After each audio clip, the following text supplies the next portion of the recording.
श्री गणेशाय नमः। गणेश प्रिया योगिराजा समर्थ महातापसी पूर्णवाद प्रणेता तया पावना पौर्णिमा पूर्णचंद्रा नमस्कार माझा सद्गुरु रामचंद्रा। ध्याये नित्यं महेशं रजतगिरिनिभं चारुचंद्रावतंसं रत्नाकल्पोज्ज्वलांगं परशुमृगवरा भीतिहस्तं प्रसन्नं पद्मासीनं समनस्तात् स्तुतमगणर्व्याघ्रकृत्युं वसानं विश्वान्द्यं विश्ववन्द्यं निखिलभयकरं पंचवक्त्रं त्रिनेत्रं।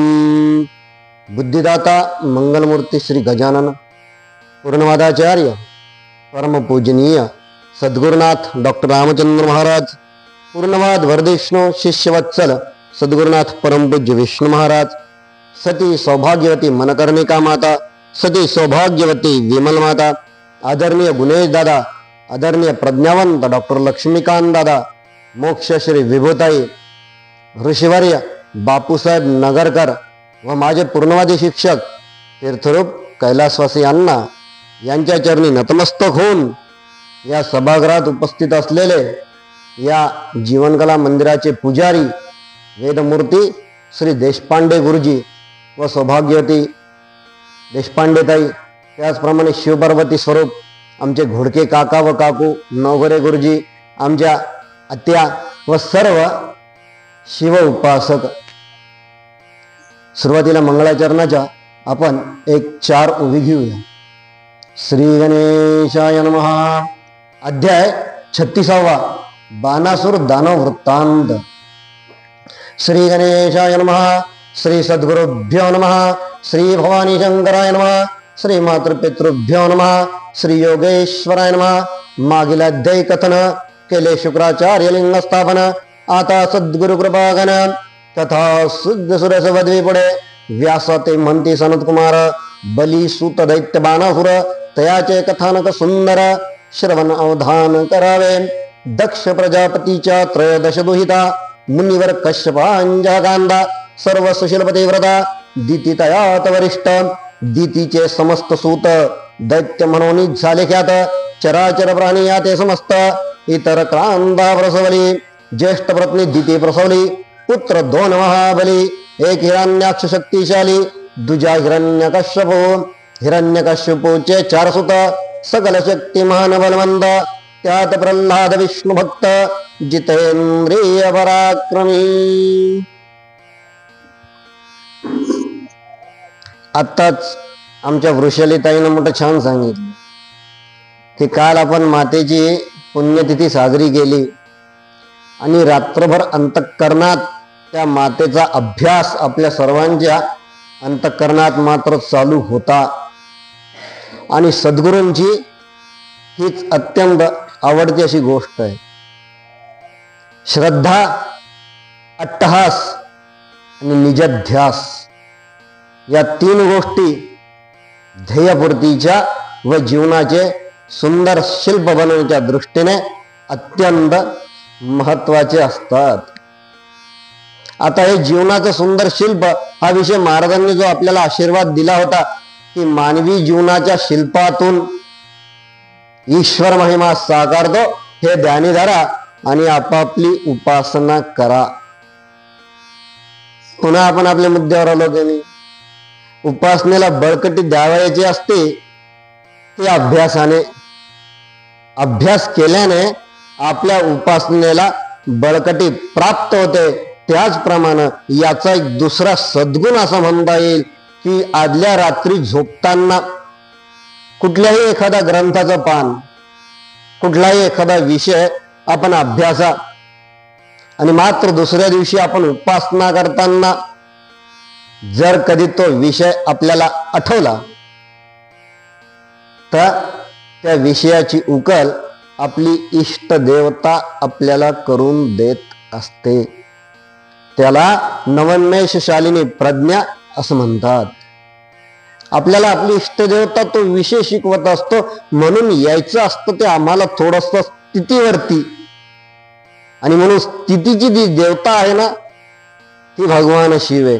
पण आजचा आपला जो अभ्यास, आजचा जो आपला अध्याय आलेला आहे तो, जसं आपण म्हणतो की शिवश्चरधयम विष्णून विष्णुश्चरधयम शिव, तसं आजचा हा जो विषय आलेला आहे हा माझा अभ्यास परमपूज्य सद्गुरुनाथांनी श्री क्षेत्र पारनेर येथील विठ्ठल मंदिरामध्ये करून घेतला होता. श्री हरी विजय कथासार या रूपानं. यामध्ये ती कथा सुंदर आलेली आहे. आणि माझा आजचा हा प्रयास थोडासा असा असणार आहे, माझी थोडीशी तारेवरची कसरत, कारण मी आता नुकताच पुराणाच्या अभ्यासाला मी लागलेलो आहे. आणि होतं कसं कधी कधी की हे पुराण वाचताना आपलं फक्त या पुराणातच लक्ष असतं, पण याचा संदर्भ कधी कधी मात्र दुसऱ्या कुठल्याशा एका पुराणात दिलेला असतो. आता इथे हेच बघा ना तुम्ही, आजचा आपला विषय आलेला आहे बाणासुराचा. आणि हा विषय मात्र या ठिकाणी एका वेगळ्या पद्धतीने आलेला आहे. तो कसा आलेला आहे, त्या कथेमध्ये काय सांगितलेलं आहे? त्या कथेत असं सांगितलेलं आहे, श्री भक्तिविजय कथासार, हरिविजय कथासार यामध्ये तो 21वा अध्याय तो आहे. त्यामध्ये असं सांगितलेलं आहे की ज्यावेळेस भगवान शिव मदनाचं दहन करतात, त्याचं दहन होऊन जातं, भगवान शिव पूर्ण अदृश्य होतात आणि त्याची पत्नी जी असते रती, हिला नंतर पुढे काय करायचं ती अत्यंत शोकाकुल होते, अत्यंत दुःखी कष्टी होऊन जाते. ती पुढे करायचं काय हा विचार तिच्या अंतःकरणात येतो. आणि नेमकी त्याच वेळेस एक सुंदर ध्वनी तिच्या गाण्यावरती पडतो, नारायण नारायण. भगवान नारद मुनी तिथे येतात आणि तिला सांगतात की तू आता शोक करू नको, भगवान शिवाच्याच कृपेने तुझा पती तुला पुन्हा एकदा नवीन रूपात प्राप्त होईल, पण त्यासाठी करावी लागेल तुला ती भगवान शिवाची आराधना. मग ती कुठं करायची, मग ते स्थळ सुद्धा ते तिला सांगतात. आणि एका निबिड अशा अरण्यामध्ये ती जाते आणि तिथे ती तप करत बसते, भगवान शिवाचं तप करते. अनेक महिने, ऋतू, संवत्सर, युग लोटून जातात, हिचं तप चालू असतं.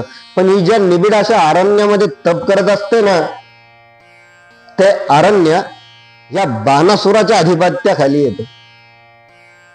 आणि हा बाणासुर एकदा तिथून जात असताना याच्या दृष्टीस ती पडते.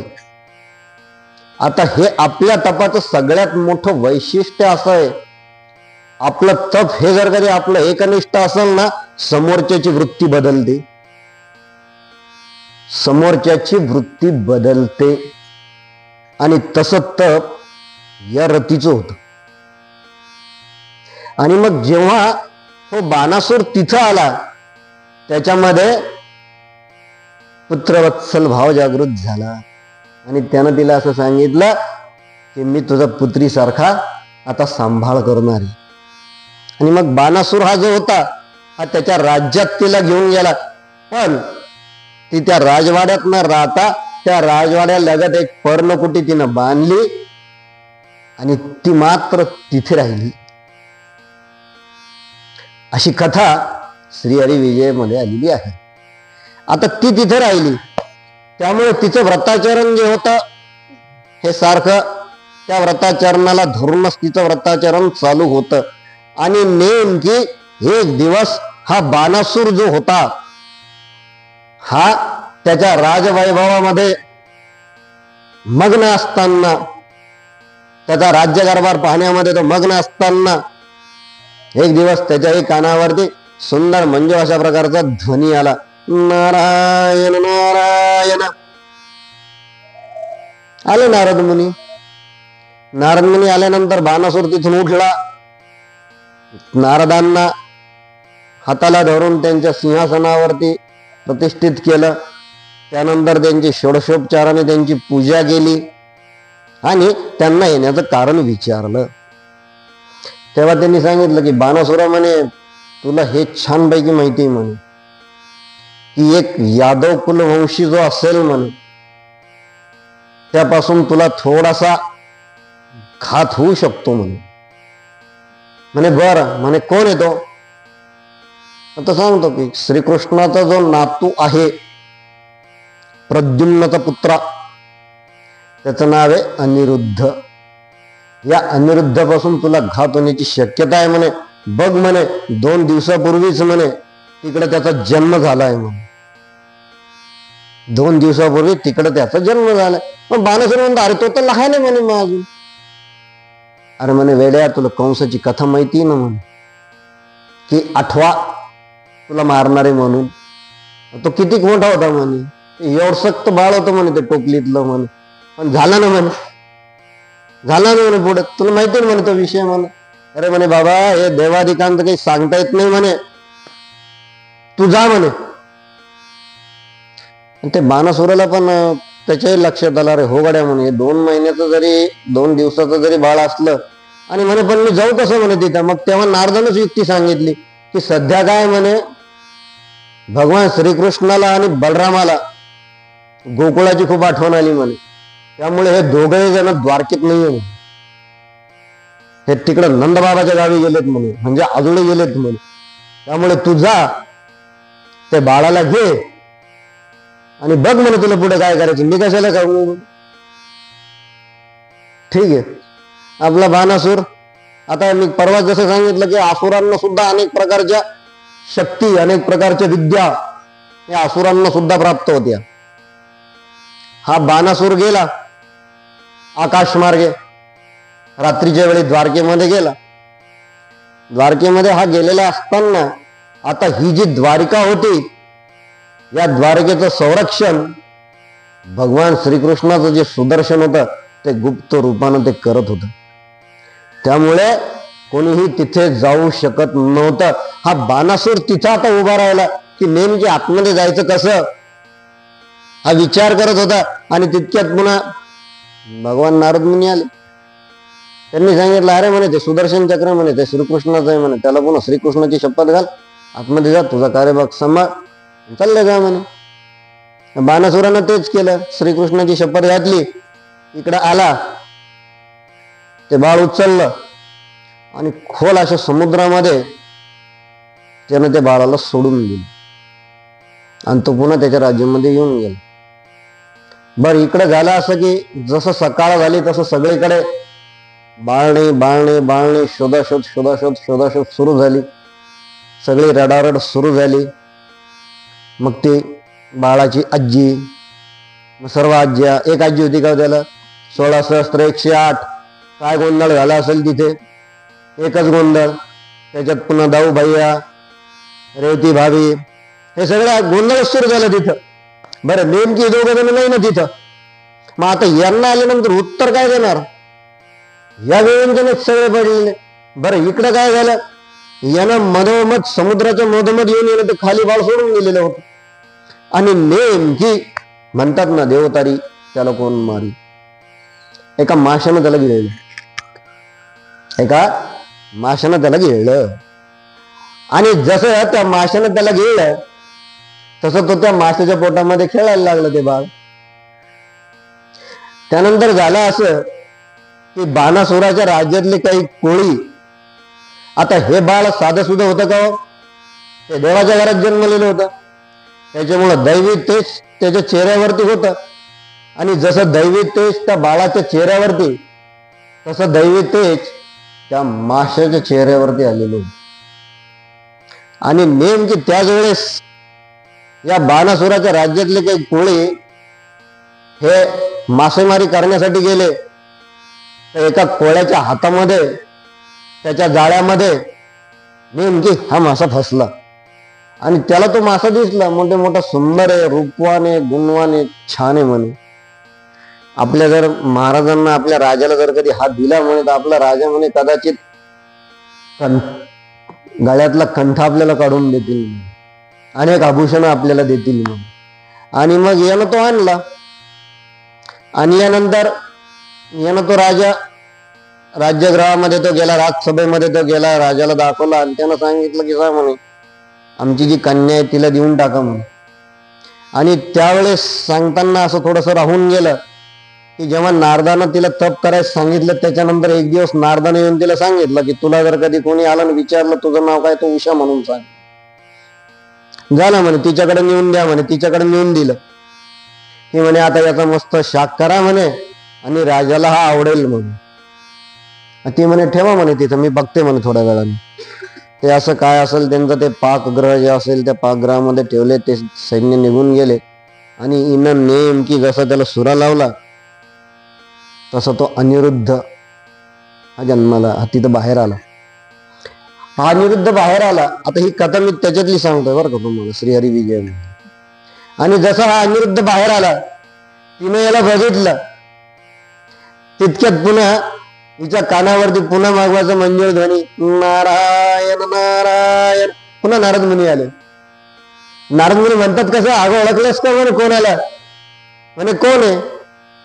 साक्षात तुमचे पतिदेव आहेत म्हणे, हाच तो मदन आहे म्हणे. मग तिला एकदम आश्चर्य वाटलं. आणि त्याच वेळेस मग नारदांनी काय केलं, त्याला अभिमंत्रून पुन्हा सुकुमार तरुण करून टाकले. हे बघ म्हणे. आणि मग ती म्हणे आता हे तर खरं आहे म्हणे, पण आता याला एवढ्या याच्यात माझ्या याच्यात ठेवता येणार नाही म्हणे. मग म्हणे याला मी पुन्हा बाळ करतो म्हणे. हो म्हणे तुम्ही बाळ केलं म्हणे, पण मग आता याची जेवायची व्यवस्था, अन्नाची व्यवस्था, दुधाची व्यवस्था कशी करणार म्हणे. म्हणे मी तुला एक मंत्र देतो म्हणे, 2 मंत्र देतो म्हणे. एका मंत्रानं तो बाळाचा तरुण होईल आणि दुसऱ्या मंत्रानं स्वर्गातली देवता कामधेनू जी आहे ती स्वतः इथं येऊन याला दुग्धपान करेल. तू त्याची काळजी करू नकोस. अशी कथा श्रीहरी विजय मध्ये आहे. होत सर्व घडल्याप्रमाणे. आणि मग झाला तर तिचा नित्यनेम झाला. सकाळ झाला का त्याला बाळ करायचं, कामधेनू मातेला बोलवायचं, त्याचं दुग्धपान वगैरे झाला का त्याला झोपून ठेवायचं आणि नंतर पुन्हा वाटेल तेव्हा त्याला तरुण करायचं. आणि मग असं करता करता करता करता मग जेव्हा त्यांना कळालं, जेव्हा बाणासुराला कळालं, कारण निसर्ग शेवटी त्याचा चमत्कार दाखवणार, त्याची किमया दाखवणार. आणि बाणासुराला जेव्हा हे कळालं की काहीतरी घोटाळा आहे, काहीतरी गडबड आहे, तेव्हा बाणासुरानं त्याच्या ही गोष्ट जेव्हा इकडे लक्षात आली, तेव्हा इकडे पुन्हा नारद मुनी प्रकट झाले. आणि मग नारद मुनींनी सांगितलं की आता वेळ आलेली आहे, आता वेळ झालेली आहे, तुम्हाला आता तुमचं रूप दाखवावं लागेल. पण तो म्हणे मला तर काहीच माहित नाही. अरे म्हणे मी शिकवतो ना म्हणे तुला विद्या. आणि मग त्यावेळेस पूर्ण शस्त्रविद्या नारद त्याला शिकवत गेले. त्या अनिरुद्धाला, त्या प्रद्युम्न पुत्र अनिरुद्धाला नारदाने सर्व शस्त्रविद्या शिकवली, अस्त्रविद्या शिकवली. आणि मग एक दिवस नारदानेच त्याला सांगितलं घे बघ म्हणे, समोर त्याच्या महालावरती जो ध्वज म्हणे हा तो एका बाणानं खाली पाड. अशा प्रकारे युद्धाला तिथं सुरुवात करून दिली. नारद मुनी निघून गेले. यांचं काम असते. हे गेले निघून. अरे यांनी मागचा पुढचा कुठला विचार केला नाही, कारण आता वेळ जवळ आलेली होती. बरं हे निघून गेले तर हे स्वस्त बसणारे होते का? हे तिथून उठले द्वारकेत गेले आणि तिथं जाऊन भगवान श्रीकृष्णाला सांगितलं तुमचे चिरंजीव आहेत का म्हणे, तिकडे असा असा पराक्रम करू लागले तुम्ही. झाला आता इकडून यांनी ज्या अर्थी तो ध्वज एका बाणानं पाडला, त्या अर्थी बाणासूर 10 सहस्त्र सैन्य त्यानं पाठवलं. सगळ्या यांनी त्यांचा बिमोड करून टाकला. त्याच्यानंतर पुन्हा असं सैन्य पाठवत पाठवत पाठवत पाठवत ते गेला बाणासूर. हा सुद्धा निकरानं तिथे लढत होता. आणि असं करत करत मग मात्र शेवटी बाणासूर स्वतः तिथं आला. मग बाणासुरानं काय केलं? बाणासुराने असं केलं, आपल्याला माहिती आहे की बाणासुरा इतका पराक्रमी होता, त्याला 10,000 हात होते, दशसहस्त्र हात त्याला होते. आणि त्या हाताने तो शस्त्रप्रहार करत होता. मग शेवटी त्याला नागपाशाने बद्ध करून टाकलं अनिरुद्धाला. अनिरुद्ध नागपाशाने बद्ध झाला, पण साक्षात श्रीकृष्णाचा पुत्र, त्याला काय होणार आहे? त्याला टाकून दिलं त्याला कारागृहामध्ये. तो कारागृहामध्ये गेला. त्यानं कारागृहामध्ये गेलेला असताना त्याने तिथे जगदंबेची आराधना केली आणि जगदंबेने मग त्याला पुढे पाशमुक्त केलं. आणि तदनंतर तोपर्यंत अख्खं यादव कुळ तिथं आलं. कृष्ण, बलराम, अक्रूर काका, उग्रसेन आजोबा, म्हणजे आता यांचे ते पंजोबा म्हणता येईल आपल्याला, हे सगळे जण आले. आणि मग एक घनघोर युद्ध तिथं सुरू झालं. त्यामध्ये मग पुन्हा एकदा अनिरुद्धाने याचे जे आहेत ते 10 सहस्त्र हात जे होते ते तोडून टाकले. आणि मग भगवान श्रीकृष्ण जे होते हे त्याच्यावरती जेव्हा चालून गेले तेव्हा त्या बाणासुरानं त्यांच्या आराध्याला भगवान शिवाला तिथे पाचारण केलं. त्यांना तिथे पाचारण केलं. म्हणजे आता ही कथा जरी अशी असली तरी दोन्ही कथेचा शेवट मात्र एकच आहे. आणि नंतर मग भगवान शिव तिथे पुन्हा आले आणि मग पुन्हा एकदा यांच्या गरुडाचं, श्रीकृष्णाच्या आणि त्यांच्या नंदीचं, यांच्या त्रिशूळाचं आणि त्यांच्या सुदर्शनाचं, हे असं अत्यंत घनघोर अशा प्रकारचं युद्ध झालं. आणि मग भगवान श्रीकृष्णाने हळूच त्यांचा रथ जो आहे तो शिवापर्यंत नेला आणि त्यांना प्रार्थना केली, हे महादेवा म्हणे तुमची काय लीला आहे म्हणे, ती तरी मला समजून सांगा म्हणे. अरे म्हणे ही लीला, याला गर्व झाला होता म्हणे 10,000 हाताचा म्हणे, तो आता निघून गेलेला आहे म्हणे. पण मग आता पुढं काय करू? तर त्यांनी सांगितलं तो आता झुंबकास्त्रास्त्र म्हणून एक अस्त्र होतं, झुंबकास्त्र असं त्याचं नाव होतं, ते तू सोड. म्हणजे ज्याला आपण म्हणतो निद्रास्त्र असं आपण आपल्या भाषेत म्हणू येईल, ते निद्रास्त्र तू आमच्यावरती सोड आणि तुझं पुढचं कार्य बघ तू करून घे. मग यांनी त्याच्यावर ते निद्रास्त्र सोडलं. पुन्हा एकदा दोघांचं घनघोर अशा प्रकारचं युद्ध झालं, सर्व सैन्य संपलं. आणि मग त्याच्यानंतर भगवान शिव पुन्हा प्रकट झाले आणि त्यांनी सांगितलं की आता या उषेचं आणि अनिरुद्धाचा विवाह तुम्ही लावून द्या. आणि मग यांचा जेव्हा विवाह पुन्हा त्या बाणासुरानं मोठ्या थाटामाटानं तिथे लावला. त्याच्यानंतर आता बघा तुम्ही, द्वारकेतून गेलं होतं ते बाळ, गेलं होतं द्वारकेतून बाळ असताना आणि नंतर गेलं ते डायरेक्ट घरी गृहलक्ष्मी घेऊन, पत्नी घेऊनच गेलं ते डायरेक्ट. अशा प्रकारची कथा तिथं आलेली. पण या शिवपुराणामध्ये मोठी छान कथा आलेली. हा बाणासूर म्हणे इतका तपस्वी होता, अत्यंत तपस्वी तो होता की साक्षात भगवान शंकराला तो स्वतः तिथे पाचारण करत. आणि भगवान शिव हे स्वतः त्या बाणासुराच्या राज्यात येऊन त्याच्या समोर येऊन वेगवेगळ्या प्रकारचं जशी त्याची इच्छा असेल त्याची इच्छा ते पुरवत. एकदा बाणासुरानं सांगितलं की महादेवा म्हणे तुम्ही आता आमच्या समोर थोडं तांडव करा म्हणे, आम्हाला तुमची तांडव बघण्याची इच्छा झालेली म्हणे. ते म्हणे मी असं एकटं तांडव नाही करणार म्हणे. मग नंदीला सांगितलं जा म्हणे मातेला बोलून आण म्हणे. नंदी गेला मातेला बोलवायला. माता म्हणे तू हो पुढं, मी 16 शृंगार करून येतो. नंदी पुन्हा आला. नंदीने पुन्हा भगवानाला सांगितलं म्हणे त्या 16 शृंगार करून येत आहे म्हणे. नाही म्हणे, त्यांना म्हणा पटकन माझ्या पाठीवर बसून तुम्ही चला. पुन्हा नंदी गेला बोलवायला. त्याने तेच सांगितलं तू जा, मी एका निमिषात मी तिथं पोहोचते म्हणून.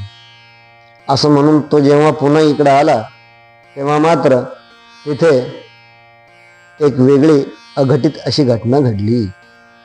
भगवान शिव यांना नर्तन करायचं होतं आणि त्याच्यासाठी मग मात्र उर्वशी ह्या ज्या काही अप्सरा वगैरे होता यांनी वेगवेगळ्या देवींचं रूप घेतलं. उर्वशीनं घेतलं कालीचं रूप, रम्येने घेतलं सावित्रीचं रूप, मेनकानं घेतलं गायत्रीचं रूप. आणि जी पुंजिका स्थळी नावाची जी एक अप्सरा होती, परवा तिचा विषय येऊन गेला मला, तेव्हा दिवशी तिचं नाव नाही आठवलं. ही पुंजिका स्थली म्हणजे कोण? ही पुंजिका स्थली ती अप्सरा होती की ज्या अप्सरेनं नंतर एका ऋषीच्या शापामुळे थोडीशी तिच्याकडून माकड चेष्टा झालेली होती. त्या ऋषीला फळ मारून फेकलेलं होतं. त्यामुळे त्या ऋषीनं या पुंजिका स्थळीला शाप दिला होता की जशी माकड चेष्टा तू माझी करते पुढच्या जन्मी तू माकडी नसेल. आणि मग ती पुढं माता अंजनी झाली. मग जेव्हा त्या पुंजिका स्थळीनं त्या ऋषीची क्षमा याचना केली तेव्हा मग त्या ऋषीने सांगितलं की जगत कल्याणासाठी मात्र तुझा जन्म सार्थकी होईल आणि स्वतः रुद्रांश तुझ्या पोटी भगवान शिवाचा अंश हा जन्म घेईल. ही कथा त्या दिवशी मला तिचं नाव आठवलं त्यामुळे मी पुन्हा एकदा ही कथा थोडीशी स्वल्प रूपात सांगितली. आणि मग त्याच्यानंतर की बाणासुराची जी कन्या आत्ता जी रती म्हणून जी होती तिचं नाव आता उषा म्हणून सांगितलेलं होतं. हिनं पार्वतीचं रूप घेतलं आणि अशा प्रकारे यांचं ते नृत्याविष्कार ते चालू झाले. आणि त्याच वेळी क्षणार्धात माता पार्वती तिथं आल्या. माता पार्वतीने ते बघितलं, त्यांना थोडं समाधान वाटलं. आणि मग त्यानंतर भगवान शिव आणि पार्वती म्हणजे आता असलेली ती ही, पण नंतर तिनं तिचं रूप दाखवल्यानंतर क्षमा याचना केल्यानंतर पार्वती मातेनं तिला सांगितलं की तुझं मनोगत काय आहे ते लवकरच पूर्ण होईल. आणि मग त्यांनी असं तिला सांगितलं की या ज्या पार्वतीनं नंतर मग तिला असं सांगितलं की तुझ्या स्वप्नामध्ये एक जो कोणी वीर पुरुष येईल आणि तुला संतुष्ट करेल त्या वीर पुरुषासोबतच तुझा विवाह पुढे होईल. त्यावेळेस कृष्ण चतुर्दशी ही तिथी होती वैशाखातली. झालं. तशी आज एक छान तिथी आहे. आज श्रीयाळ षष्ठी नावाची तिथी आहे. आता श्रीयाळ हे नाव घेतलं की तुम्हाला सर्वांना शिवलीलामृतातली राजा श्रीयाळ सांगू ना आणि चिलया बाळाची कथा आठवत असेल, पण हा तो श्रीयाळ राजा होता का? नाही नाही नाही नाही. तर 1696 ते 1708 या कालावधीमध्ये दक्षिण देशामध्ये एक श्रीयाळ नावाचा एक राजा होता. आणि त्या कालावधीमध्ये मोगलांनी अत्यंत सर्व दूर त्यांचा उच्छाद त्यांनी मांडलेला होता आणि बऱ्याच प्रकारचे दुष्कर्म त्यांच्याकडून होत होते. म्हणजे मंदिरांची तोडफोड होणे वगैरे. म्हणजे हा थोडा इतिहासातला भाग आहे, हा पुराणातला भाग नाहीये. आणि त्यावेळेस मात्र आता हा श्रीयाळ राजा होता ना, श्रीयाळ का पडला तर याचे वडील जे होते ते महान शिवभक्त होते आणि त्यांना असं वाटलं की आपल्याही पुत्रानं शिवाची उपासना करावी, पण झालं उलट.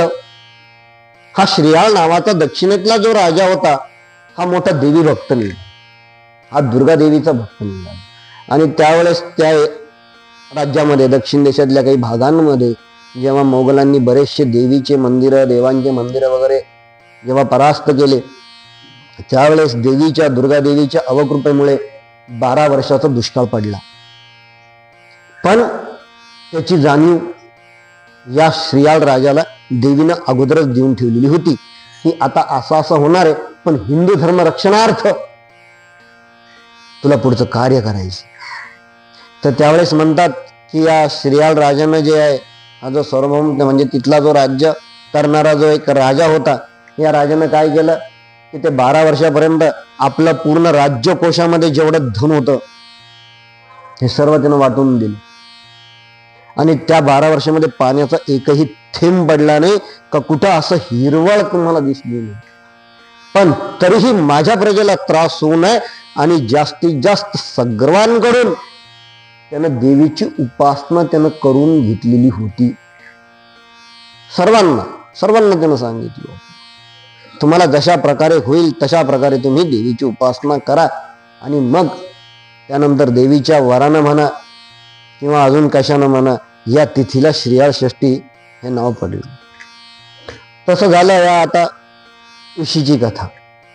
तिला सांगितलं होतं की तुझ्या स्वप्नामध्ये तो वीर पुरुष येईल आणि तुला तो पुढे सर्व सुख तो वीर पुरुष तुला देईल. आणि झालंही तसंच की ती एकदा निजानीत झालेली असताना हा वीर पुरुष तिच्या स्वप्नामध्ये आला, तिला सर्व अशा प्रकारचं सुख तिला दिलं आणि हा वीर पुरुष पुन्हा निघून गेला. बरं आता हा निघून गेला ठीक आहे, हे स्वप्न बाणासुराला पाडायची काय गरज होती बरं? असं स्वप्न त्या बाणासुराला पडलं. बरं बाणासुराला पडल्यामुळे बाणासुराने कोणाला बोलवलं? ते चित्रलेखाला बोलवलं. तिची अत्यंत प्रिय लाडकी सखी चित्रलेखा तिला बोलवलं आणि तिला विचारलं की अशी काही घटना घडली का? आता ती तिची मैत्रीण असल्यामुळे तिची प्रिय सखी असल्यामुळे तिने अशी काही घटना नाही घडली म्हणून. त्याच्यामुळे महाराज म्हणे तुम्हाला पडलेलं ते प्राय स्वप्न होतं म्हणे, त्याकडे तुम्ही ते दुःस्वप्न म्हणून तुम्ही दुर्लक्ष करा म्हणे. पण नंतर एकांत समय जेव्हा या उशीने त्या चित्रलेखाला सांगितलं की अगं म्हणे कोणी एक वीर पुरुष माझ्या स्वप्नामध्ये आला होता म्हणे आणि मला तो सर्व सुख देऊन तो निघून गेला म्हणे. मग ते चित्रलेखन विचारलं त्याचं नाव गाव तुला माहिती नाही? नाही म्हणे, पण तो दिसायला अत्यंत रमणीय आणि सुंदर असा होता. मग ते चित्रलेखीने काय केलं की आता एक एक चित्र काढायला सुरुवात केली. सर्वात पहिले सुंदर चित्र काढलं ते भगवान गणेशाचं. म्हणे हा होता का? म्हणे नाही. मग ब्रह्म, विष्णू, महेश, मग स्वर्गातल्या सगळ्या देवता, सूर्य, चंद्र, आदित्य, भौम, शुक्र, बुध, बृहस्पती सर्वांचे चित्र काढले. म्हणे हा होता का? नाही. मग गंधर्वांचा नंबर लावला. मग सर्व गंधर्वांचे चित्र त्यांनी काढले. हा होता का? नाही म्हणे. अरे म्हणे देवा नव्हता म्हणे, त्याच्यानंतर गंधर्व नव्हता म्हणे. मग आता पृथ्वीवरचे या राज्यातला होता का? नाही. त्या राज्यातला होता का? नाही. त्या राज्यातला होता का? नाही. असं करत करत करत करत सर्व राज्य गेल्यानंतर मग शेवटी यादव कुळ घेतलं. मग सर्वप्रथम काढलं भगवान श्रीकृष्णाचं चित्र. थोडस तिच्या चेहऱ्यावरती आनंदाची छटा उमटली. आणि हा होता का? म्हणे नाही, पण या समज थोडासा कुठंतरी कदाचित या कुळातलाच तो असावा म्हणे. मग नंतर दुसऱ्याचं चित्र काढलं बलरामाचं. म्हणे हा होता का? म्हणे हा पण नव्हता. मग प्रद्युम्नचं चित्र काढलं. मग अजून तिचा चेहरा थोडासा खुलला, कारण पुत्र जो असतो हा थोडा थोडा तिच्यासारखा दिसत असतो. आणि मग नंतर जेव्हा अनिरुद्धचं चित्र काढलं तेव्हा ती लाजली. हा हा हा हाच होता म्हणे, हाच होता. तिने सांगितलं हा तर म्हणे भगवान श्रीकृष्णाचा प्रपौत्र अनिरुद्ध याचं नाव. म्हणे मला याला भेटायचं. ठीक आहे. मग मध्यरात्री काय झालं, दोघी जणी आकाशमार्गे मग गोकुळात गेले.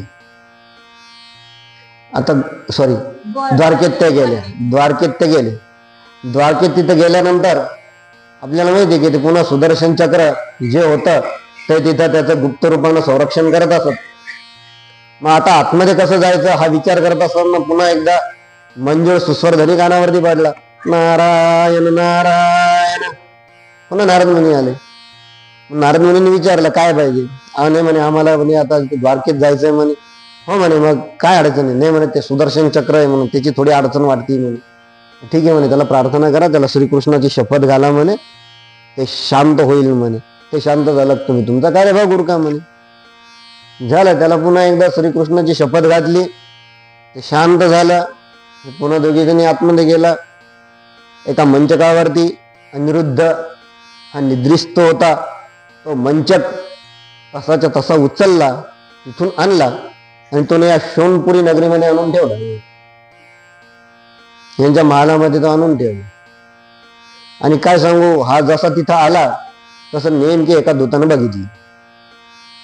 त्या दूतानं बघितलं आणि जाऊन बाणासुराला सांगितलं की म्हणे तिथं कोणीतरी एक परपुरुष नरदेह तिथं आलेला आहे, जो की अत्यंत स्वरूप सुंदर आहे. सांगितलं माझ्या समोर त्याला तातडीनं त्याला हजर करा म्हणून. मग त्याला पकडायला गेले तोपर्यंत हा जागृत झाला. येणं बघितलं आपण कुठेतरी वेगळ्या स्थळी आलेलो आहे. आणि मग थोडस युद्ध दोघांच्या हातापायी झाल्या. मग हे सैन्य पळत पळत बाणासुराकडे गेलं. बाणासुराकडे गेल्यानंतर तोपर्यंत इकडे या उशेने त्याला सगळे हकीकत सांगितली. त्याला त्याचा पूर्वजन्म सांगितला की पूर्वजन्मी तू मदन होता आणि मी रती होते म्हणून, आणि या जन्मी मी आजही रतीचे म्हणे, पण तू मदन होऊन श्रीकृष्णाच्या यादव कुळात तू जन्म घेतलास. म्हणे मग आता काय करू? म्हणे आता काही करू नको म्हणे, आता बाण काढ म्हणे आणि तो समोरचा ध्वजन म्हणे तो उडून टाक म्हणे. तसंच केलं. यानं बाण काढला आणि समोरचा ध्वज यानं तो उडवला.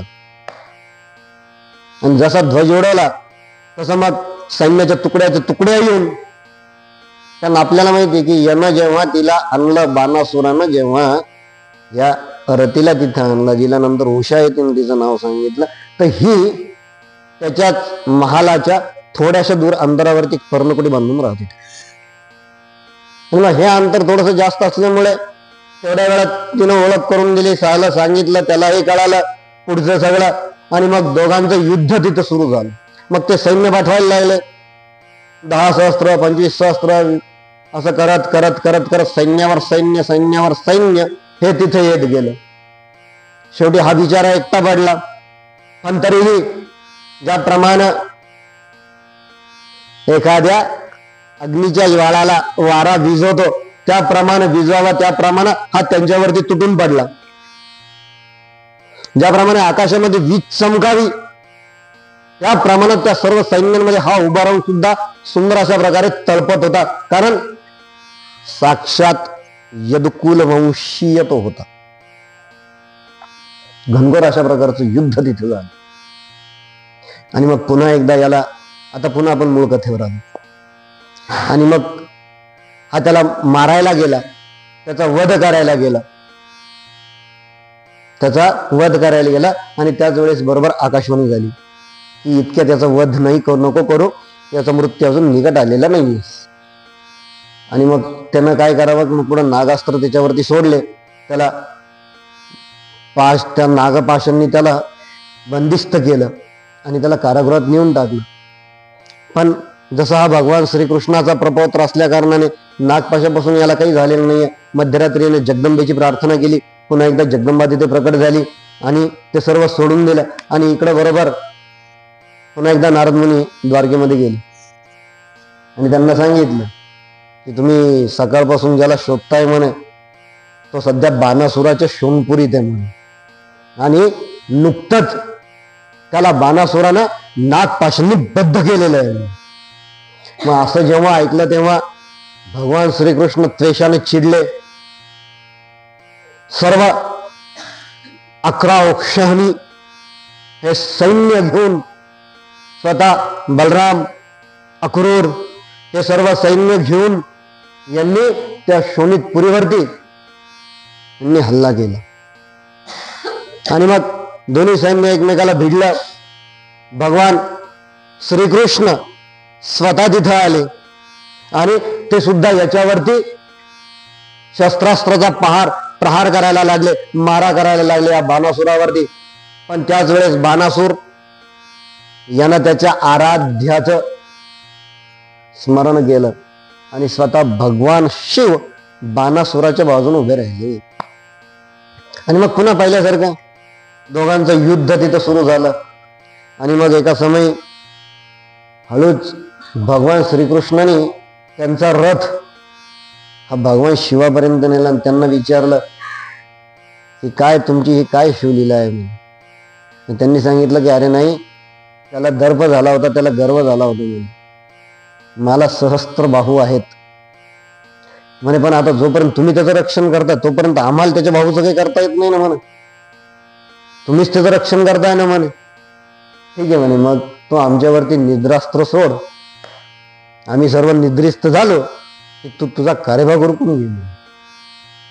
आणि मग पुन्हा एकदा भगवान श्रीकृष्णाने त्यांच्या धनुष्याला प्रत्यंचा लावली, प्रत्यंचा ओढली धनुष्याची, निद्रास्त्र तिथे त्यांनी प्रकट केलं आणि ते भगवान शिवावरती सोडलं. सर्वजण जेव्हा निद्रिस्त झाले तेव्हा मग अनिरुद्धला सांगितलं की आता याचे सहस्त्र बाहू जे आहेत ते छाटून टाकले. आणि मग ते त्याचे सहस्त्र बाहू छाटून टाकले. आणि तेवढ्या वेळामध्ये पुन्हा या अस्त्राचा प्रयोग जो होता, जो त्याचा आपण ज्याला कालावधी म्हणतो, तो कालावधी संपलेला होता. आणि भगवान शिव पुन्हा तिथे प्रकट झाले. आणि मग भगवान शिवानी पुन्हा या दोघांची समेट घडवून दिली. आणि त्यानंतर मंगल अशा प्रकारचा शुभविवाह तेथे झाला. अशा प्रकारची अशी सुंदर कथा या पुराणांमध्ये आलेली आहे, या शिवपुराणामध्ये आलेली आहे. आणि म्हणून मी कालही आपल्याला हे सांगितलं होतं की आम्ही जेव्हा गुरुजी पूजा करतो तेव्हा सर्व विधी एकच असतो, फक्त मुख्य देवता जी असते ना ती बदललेली असते. आता भगवान श्री हरी विजय कथासार मध्ये मुख्य देवता श्रीकृष्ण असल्यामुळे तिथे श्रीकृष्णाचं जास्त वर्णन तिथं होतं. पण तिथे शिवपुराण भगवान शिव ही देवता मुख्य असल्या कारणाने इथे शिवाचं वर्णन हे जास्त आहे.